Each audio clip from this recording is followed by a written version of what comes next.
जय माता की। मैं पंडित सुशील पांडे आज हम आपके बीच में उपस्थित हैं भगवान शिव की पूजा को कैसे करें इस विषय को लेकर के। श्रावण मास आ रहा है। जैसा कि मैंने अपने पिछले वीडियो में आपको बताया था कि श्रावण मास भगवान शिव की पूजा के लिए बड़ा विशेष मास माना जाता है। इसमें भगवान शिव की पूजा हम सभी को अवश्य करनी चाहिए। विशेष करके पार्थिव शिवलिंग बना करके उनका रुद्राभिषेक जरूर किया जाना चाहिए।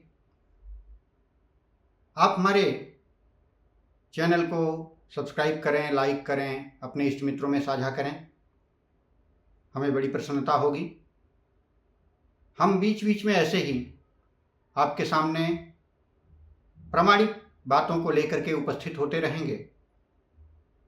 आपको बताते रहेंगे कि कौन सी चीज़ें क्या हैं, कैसे किया जाए, क्यों किया जाए, आदि आदि। आज का हमारा विषय है भगवान शिव की पूजा कैसे करें।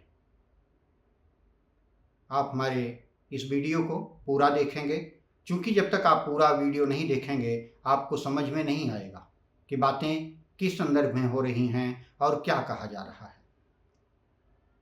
यदि आपकी आस्था, विश्वास भगवान में है, उनकी पूजा को करते हैं, तो आशा करता हूं कि आप निश्चित रूप से हमारे इस वीडियो को पूरा देखेंगे, सुनेंगे, समझेंगे।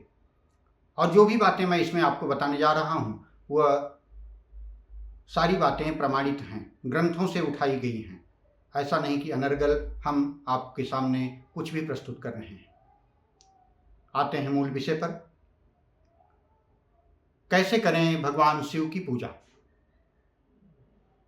प्रथमतया तो किसी भी देवी देवता की पूजा, आराधना आदि करने में हमें कुछ बातों का ध्यान देना चाहिए।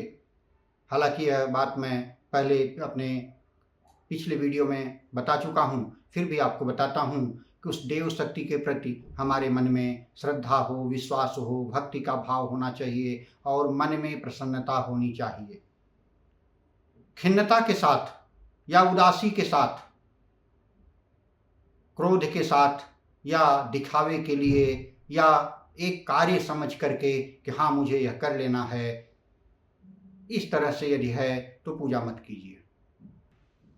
पूजा के लिए आमंत्रित किए गए ब्राह्मण देव, आप जिस ब्राह्मण को बुलाते हैं उनके प्रति भी आपके मन में सम्मान का भाव होना चाहिए, उनके प्रति उनकी सेवा का भाव होना चाहिए। यदि यह सारी चीजें हैं तो आप पूजा करें, अन्यथा पूजा न करें। क्योंकि इससे रहित होकर के यदि हम आप कोई भी पूजा, उपासना, आराधना करते हैं तो वह कतई और कतई सफल नहीं होती है, निष्फल हो जाती है। इसलिए पूजा में इन सारी बातों का ध्यान रखना चाहिए। शुचिता का बड़ा ध्यान रखना चाहिए, यानी शुद्धता का ध्यान होना चाहिए। शुद्धता, श्रद्धा, विश्वास, सेवा, समर्पण, इन सारी चीज़ों को एकत्र करके मन में प्रसन्नता का भाव हो, प्रसन्नता के साथ देव शक्ति के समीप जाना होता है और उनकी पूजा करनी होती है। बहरहाल आगे बढ़ते हैं। शिव पूजा में बात हो रही है, शिव पूजा की। शिव पूजा में दिशा का विचार, किस मुख बैठ करके, दिस दिशा में मुंह करके बैठ करके हमें पूजा करनी चाहिए। तो हमारे ग्रंथों में जो उल्लेख किया गया उसके आधार पे मैं आपको बता रहा हूं। भगवान शिव के बारे में कहा जाता है एक आनन यानी एक मुख वाले, चतुरानन चार मुख वाले यानी चारों दिशाओं में मुख है, पंचानन यानी पांचों दिशाओं में मुख है। अब यहां प्रश्न उठता है कि आखिर पूजा किस तरफ मुंह करके किया जाए। गौतम ऋषि ने कहा है, पवित्र मनुष्य सदा ही उत्तराभिमुख होकर के भगवान शिव की पूजा अर्चना करे, उत्तर की तरफ मुंह करके पूजा करे। शिवार्चनं सदाप्येवं शुचिः कुर्यादंग मुखः, गौतम ऋषि ने कहा है। वहीं वाचस्पति का मत है कि प्रातः काल पूर्व दिशा में, सायंकाल पश्चिम दिशा में और रात में उत्तर दिशा की ओर मुंह करके भगवान शिव की पूजा करनी चाहिए। प्राक पश्चिमोदगास्तस्तु प्रातः सायं निशासु च, ये वाचस्पति ने कहा है। तो यह तो हुई बात कि हम किस तरफ मुंह करके भगवान की पूजा करें। आगे बढ़ते हैं, शिवलिंग का निर्माण कैसे किया जाए, किन पदार्थों से शिवलिंग का निर्माण करके पूजा की जाए। हमारे शास्त्रों में वर्णित है, मृद भस्मो सत्कृष्टिष्ट ताम्रकांशमयं तथा कृत्वा लिंग सकृत्य पूज्य वसेत कल्पायुतं दिवि।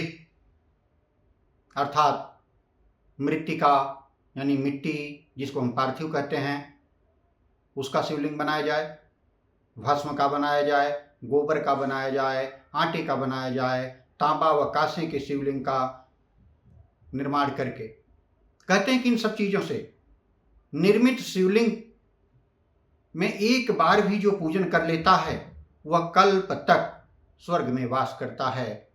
ऐसी हमारे शास्त्रों की अवधारणा है। कल्प यानी 4 युगों को मिलाकर के एक कल्प होता है। यह तो हुई शिवलिंग के निर्माण की बात, किस पदार्थ से शिवलिंग का निर्माण किया जाए। वार्छं वित्तप्रदं लिंगं अस्फाटिकं सर्वकामदं कृत्वा पूज्य विप्रेन्द्र लक्ष्यसे वांछितं फलम्। धन को देने वाले काष्ठ यानी लकड़ी व सभी कामनाओं को पूरा करने वाले स्फटिक लिंग की पूजा अर्चना करने से इच्छित फल की प्राप्ति होती है। लेकिन इन सारे पदार्थों में सबसे महत्वपूर्ण और सबसे विशेष माना गया है पार्थिव शिवलिंग का पूजन करना, यानी मिट्टी के शिवलिंग का निर्माण करके उसमें भगवान की स्थापना करके यथाभिलभ्योपचारेण भगवान की पूजा करते हुए उस शिवलिंग पर अभिषेक किया जाना, यह विशेष माना गया है। शिव पूजन में पार्थिव शिवलिंग बना करके उसमें स्थापना पूजा आदि करने का विशेष महत्व शास्त्र में कहा गया है। आयुष्मानं बदलवान श्रीमान पुत्रवान धनवान सुखी वरमिष्ठ लभे लिंगं पार्थिवाय समर्चयेत तस्मात् पार्थिवं लिंगं गेयं सर्वार्थ साधकम्। अर्थात जो व्यक्ति पार्थिव यानी मिट्टी से निर्मित करके शिवलिंग की पूजना अर्चना करता है वह आयु, बल, लक्ष्मी, पुत्र, धन, सुख समस्त इच्छित फलों को प्राप्त करता है। इसलिए सब अर्थों का साधक पार्थिव शिवलिंग को ही जानना चाहिए। सबसे विशेष होता है पार्थिव शिवलिंग बना करके उसमें भगवान की स्थापना करके और उस शिवलिंग पर रुद्राभिषेक का किया जाना। भगवान शिव के लिए मंत्र है नमः शिवाय, जिसको पंचाक्षरी मंत्र कहा जाता है। आइए थोड़ा सा इस मंत्र के ऊपर प्रकाश डालते हैं। शास्त्र में अध्ययन करते समय क्या मिलता है, ओम सहित नमः शिवाय मंत्र का महत्व क्या है। नमः शिवाय पंचाक्षरी 5 अक्षर हैं, लेकिन उसमें ओम यानी प्रणव आरंभ में लगाया जाता है, तो उसका क्या महत्व हो जाता है। इसके संदर्भ में जो हमारे ऋषि मनीषियों ने बताया है, उन्होंने कहा है गोभू हिरण्य वस्त्रादि बल पुष्प निवेदने गेयो नमः शिवायेति मंत्र सर्वार्थ साधक सर्वमंत्राधिकाक्षा यमोंकाराद्य खरक्षर। कहते हैं कि गौ, भूमि, स्वर्ण, वस्त्र आदि बलि तथा पुष्प के निवेदन में संपूर्ण अर्थ का साधक नमः शिवाय मंत्र को जानता है। लेकिन यदि इसके आदि में यानी आरंभ में ओम लग जाता है, प्रणव, ओम यानी प्रणव, यदि ओम अक्षर लग जाता है तो यह खड़ाक्षर मंत्र बन जाता है और यह सबसे अधिक श्रेष्ठ होता है। इसलिए ओम को लगा करके मंत्र का जप करना चाहिए, यानी ओम नमः शिवाय। ओंकार के रहित मंत्र को नहीं जपना चाहिए। भगवान शिव को बेलपत्र बड़ा प्रिय है, हम उनको बेलपत्र चढ़ाते हैं। आप भी चढ़ाते हैं। आखिर क्यों चढ़ाते हैं, क्या महत्व है उसका, बेलपत्र का? उसके लिए हमारे ऋषि मनीषियों ने बताया है कि भगवान शिव को बेल का पत्र अति प्रिय है।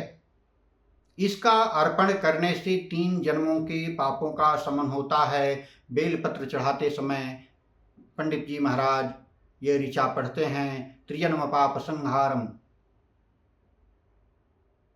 त्रिदलम त्रिगुणाकारम त्रिजन्म पाप संहारम। बेलपत्र को चढ़ाते हुए यह मंत्र पढ़ी जाती है, यानी 3 जन्मों के पाप का वो विनाश कर देता है। भगवान शिव के ऊपर एक बेलपत्र का अर्पण करना। बेल के सूखे पत्तों को भी भगवान को अर्पित किया जा सकता है। यह भी शास्त्र में कहा गया है, शुष्काण्यापि च पत्राणि श्री वृक्षस्य निवेदेत। बेलपत्र का इतना महत्व है कि सूखे पत्तों को भी अर्पित किया जा सकता है। और यहाँ तक ही नहीं, बल्कि हमारे शास्त्रों में यह भी कहा गया है कि चढ़ाए हुए बेलपत्र को उठा करके, उनको धुल करके पुनः भगवान शिव को अर्पित किया जा सकता है। वह पहले की तरह फल देने वाला होता है। यानी इससे यह सिद्ध होता है कि भगवान शिव को बेलपत्र बहुत प्रिय है, इसलिए उनकी पूजा में बेलपत्र जरूर चढ़ाना चाहिए।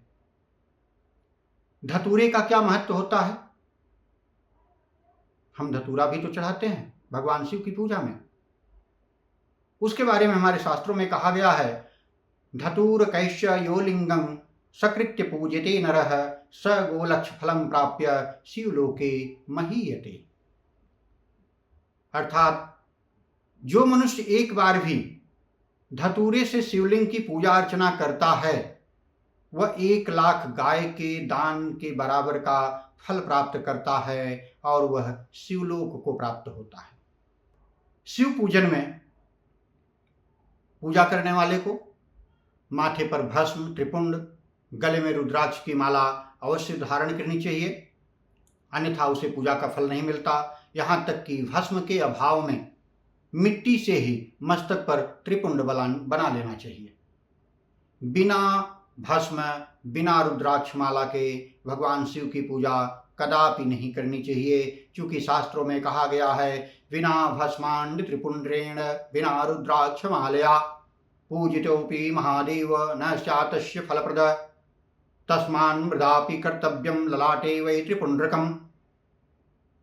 यह श्लोक यह सिद्ध करता है कि बिना भस्म के त्रिपुंड लगाए और बिना गले में रुद्राक्ष की माला को धारण किए हुए भगवान की शिव की पूजा कदापि नहीं करनी चाहिए। एक बात और मैं यहाँ आपको स्पष्ट कर देना चाहता हूँ, जो मैंने अध्ययन करते समय पाया। हम लोगों की यह अवधारणा है, मानते हैं कि भगवान शिव भांग पिया करते थे, गांजा पिया करते थे। अक्सर उनकी तस्वीरें भी मिलती हैं गांजा पीते हुए। कतई नहीं।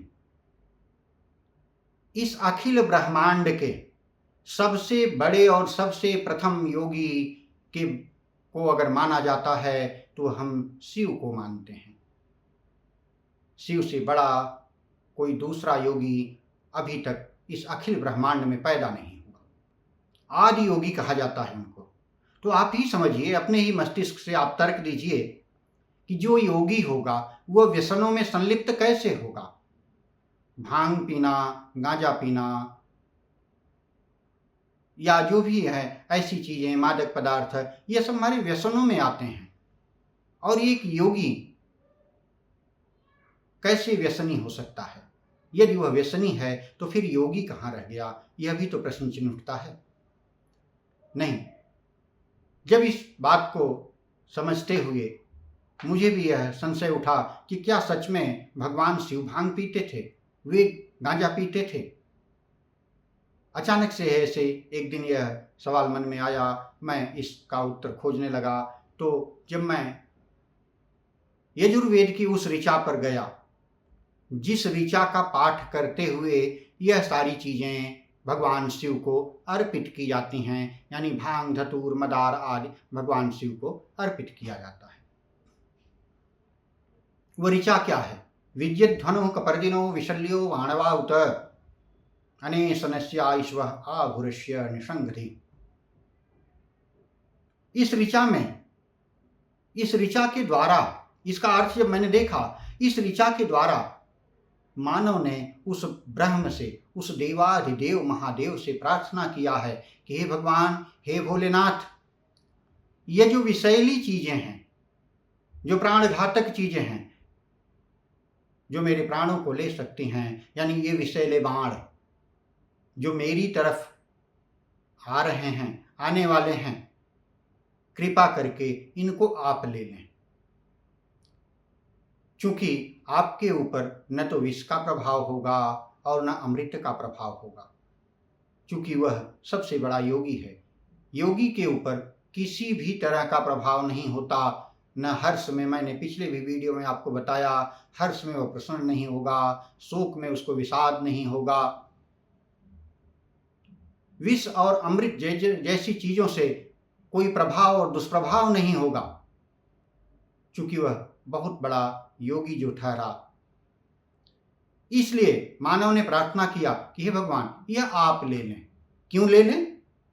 इसलिए ले लें कि यदि आप इसको ले लेंगे, या मेरी तरफ नहीं आएंगे, तो मेरा जीवन दीर्घ होगा, मैं दीर्घायु होऊंगा और मैं अधिक से अधिक समय तक आपकी पूजा अर्चना का आनंद प्राप्त कर सकता हूँ।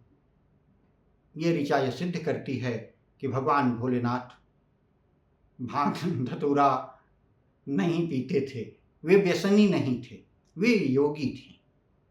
बहरहाल आशा करता हूँ कि इस वीडियो के द्वारा मैं आपको समझा पाया हूँगा कि पूजा करते समय हमें किन बातों का ध्यान देना चाहिए, शिवलिंग का निर्माण किसका किया जाना चाहिए, किस मुंह बैठ करके पूजा करनी चाहिए, पूजा में विशेष क्या है, कैसे है, वह आपको इस वीडियो से मैं समझा पाया हूँ। श्रावण का मास चल रहा है। आप लोग प्रसन्नता के साथ अपने घर में पार्थिव शिवलिंग बना करके, यदि खुद कर सकते हैं तो खुद से उनकी पूजा करें, अभिषेक करें। यदि खुद नहीं कर पाते हैं तो आप अपने पंडित जी को, पुरोहित जी को, या किसी भी योग्य ब्राह्मण को बुला लें, जो बैठ करके आपकी पूजा को संपादित करा सके। और भगवान भोलेनाथ की प्रसन्नता के लिए निष्काम भाव से आप भगवान का रुद्राभिषेक करें, निश्चित रूप से कल्याण होगा। जय माता की।